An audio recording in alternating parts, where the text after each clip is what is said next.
सतचाश विधानसभा और 21 Lok Sabha vote गणति press सूचना देते मुख्य निर्वाचन अधिकारी श्री निकुंज कुमार धल। काली भुवनेश्वर बीजेपी कॉलेज ठारे काउंटिंग हब। शांति श्रृंखला पुलिस फोर्स नियोजित रही। काउंटिंग सेंटर रे मेडिकल सुविधा रही। Brahmapur Ganjam special police alert रही।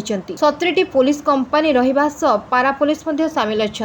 सूचना देते मुख्य निर्वाचन अधिकारी श्री निकुंज कुमार धल। यह सहित काउंटिंग विषय जानापी विभिन्न स्थान में डिस्प्ले बोर्ड रही। यह सहित वेबसाइट रू रिजल्ट जानी परिबे। हैंड्स ऑन ट्रेनिंग मध्य दिया जायछि। काउंटिंग सेंटर रे सब काउंटिंग हॉल गुडा एयर कंडीशन रहिबो। जिलापाल माने इलेक्ट्रिकल सेफ्टी सर्टिफिकेट आनिछन्ति। सीसीटीवी रो बंदोबस्त करा जायछि देखिबा पई जे सब कथा सुरक्षित चलिछि। डेडिकेटेड फायर फाइटिंग टीम मध्य रहिबे। हमर पावर सप्लाई डिस्ट्रप्शन होवा पई जनरेटर मध्य रहिबो बैकअप हिसाब रे।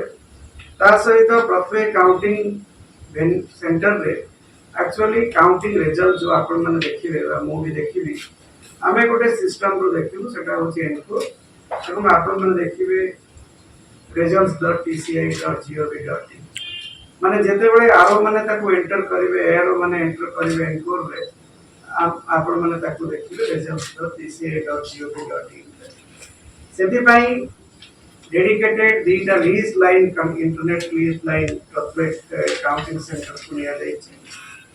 Bureau report 51 news agency.